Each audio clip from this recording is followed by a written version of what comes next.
이 26장은 사울이 또 다윗으로부터 생명을 보존받는 이야기가 기록되고 있습니다. 다른 말로 하면 다윗이 또 사울을 살려주는 이야기입니다. 이 제목도 성경책 위쪽에 제목을 달아놓기를 개역개정에서는 다윗이 또 사울을 살려주다로 되어 있습니다. 여기서 중요한 단어가 있습니다. 바로 또라는 단어입니다. 다윗이 또 사울을 살려준다 해서 이 한 글자 또라는 단어가 매우 중요한데, 이것은 바로 이 전체의 핵심을 이야기하는 것입니다. 왜냐하면 우리가 한 번은 어떻게든지 원수를 내 손으로 갚지 않고 생명을 살려줄 수가 있습니다. 그러나 다시 한번 똑같은 기회가 찾아온다면 그때에도 다시금 살려줄지는 사실은 확실치 않기 때문입니다. 그렇게 지긋지긋하게 자기를 죽이기 위해서 쫓아왔고, 그 시간이 한두 해가 아니라 거의 10년 가까이 될 경우에는 정말 이렇게 절호의 찬스가 왔을 때 다시 한번 생명을 내 손으로 치지 않고 하나님께 맡긴다는 것은 쉽지가 않습니다. 그럼에도 불구하고 이 다윗은 또 사울을 살려줍니다. 이미 사울을 한번 살려주는 이야기는 우리가 본 적이 있습니다. 그렇기 때문에 그 내용을 다시 한번 반복하는 것은 마치 이미 알고 있는 내용을 다시 한번 반복하는 것과 같습니다. 그럼에도 불구하고 다시 한번 반복해서 봐야 되는 이유는 그것이 우리의 삶 가운데 반복해서 일어나기가 쉽지 않기 때문입니다. 특별히 오늘 전체적인 말씀 중에서 매우 중요한 말씀이 있습니다. 바로 24절입니다. 다 같이 읽도록 하겠습니다. 오늘 24절입니다.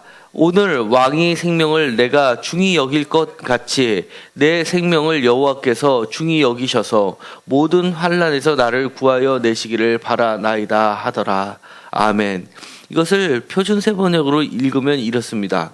그러므로 내가 오늘 임금님의 생명을 귀중하게 여겼던 것과 같이 주님께서도 나의 생명을 귀중하게 여기시고 어떠한 구지에서도 나를 건져내어 주실 것입니다 라고 되어 있습니다. 내가 왕의 생명을 중히 여긴 것 같이 내 생명을 여호와께서 중히 여기셔서라는 표현을 우리가 보게 됩니다. 주어는 내가 왕의 생명을 중히 여긴 것 같이, 이것은 조건절입니다. 그리고 주절에서는 주어는 여호와께서, 목적어는 내 생명을, 동사는 중히 여기시다라는 것입니다. 마치 이것은 우리가 주님께서 가르쳐 주신 기도에서도 비슷한 내용이 있습니다. 우리가 우리에게 죄 지은 자를 사하여 준 것 같이 우리 죄를 사하여 주옵시고 라는 이 말씀이 기억이 납니다. 다윗이 왜 이렇게 자기의 손으로 원수를 갖지 않고 하나님께 갚게 맡겨두었는지를 우리는 알 수 있게 하는 중요한 문장입니다. 바로 내 생명을 주님께서 어떠한 궁지에서도 내 생명을 건져 달라는 간청이기 때문입니다. 그 요청을 어떠한 경우에서라도 주님께서 나를 건져 주실 수 있게 하기 위해서는 내가 오늘 임금님의 생명을 귀중히 여겼던 것과 같이라는 그런 판단의 근거를 제공하기 있기 때문입니다. 이것은 바로 하나님의 은혜를 확실하게 경험했던 사람만이 할 수 있는 이야기입니다. 우리가 하나님의 은혜를 입었다라는 것은 우리 자신 모두가 알고 있습니다.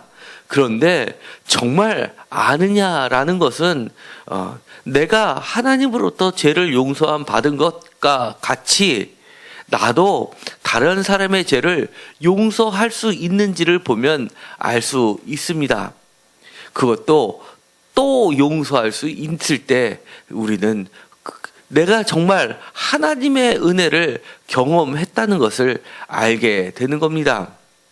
중요한 것은 내가 하나님 앞에 늘 반복되는 죄에도 불구하고 하나님께서는 끊임없이 용서해 주신다는 것은 바로 내가 다른 사람의 죄를 한 번이 아니라 반복해서 또 그를 용서해 줄 때만 확실히 내가 하나님의 은혜를 경험했다라고 안다라고 고백할 수 있는 것이기 때문입니다. 오늘 이 말씀이 평생에 내 삶에 지배를 할 수 있게 되기를 간절히 소망합니다. 사실 저는 이 말씀이 가장 어려운 말씀 중에 하나입니다. 반복해서 나는 하나님 앞에 죄를 범함에도 불구하고 오늘 내가 어떠한 경우에도 하나님 앞에 구원을 받을 수 있기를 바람에도 불구하고 나는 그와 같이 다른 사람에게 할 수 없기 때문에 그렇습니다. 그럼에도 불구하고 오늘의 성경 말씀은 다윗의 했던 행동을 아주 큰 일이라고 이야기를 해주고 있습니다. 25절입니다. 사울이 다윗에게 이르되 내 아들 다윗아 내게 복이 있을지로다. 내가 큰 일을 행하겠고 반드시 승리를 얻으리라 하니라. 다윗은 자기 길로 가고 사울은 자기 곳으로 돌아가니라 라고 되어 있습니다. 오늘 내가 다른 사람에게 귀중히 여기는 것과 같이 주님께서는 우리가 다른 사람의 죄를 용서해 준 것과 같이 이렇게 무서운 조건을 달고 계신다는 겁니다. 그와 같이 우리 죄를 사하여 달라고 그렇게 기도하시는 예수님의 모습은 너무나 아름답기까지 합니다. 우리가 과연 이렇게 이 기도 제목처럼 할 수 있을까요?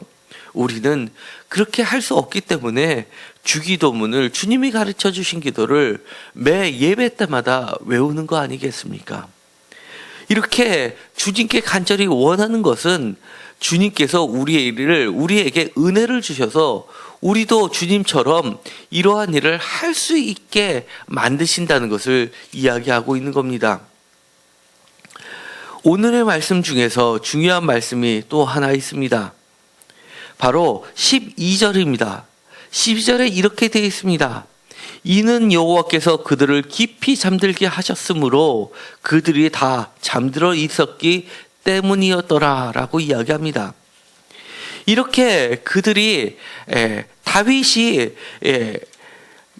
왕의 생명을 귀중히 여기고 그를 살려둘 수 있게 한 것도 결국은 돌이켜보면 하나님께서 그것을 가능하게 해주셨다는 겁니다. 다윗과 함께 갔던 아비새는 이렇게 이야기합니다. 8절에 하나님이 오늘 당신의 원수를 당신의 손에 넘기셨나이다 라고 이야기를 합니다. 똑같은 사건을 보고 하나님의 이름을 들어서 전혀 다른 길을 제시하고 있는 겁니다. 그러나 하나님의 은혜를 진정으로 경험했던 다윗은 하나님의 깊은 뜻을 깨닫게 됩니다. 여호와께서 그들을 깊이 잠들게 하셨으므로 그들이 다 잠들어 있었기 때문이라는 그 사실을 깨달았던 그 다윗은 아비새가 이야기했던 것과 정반대의 선택을 할 수 있었던 겁니다.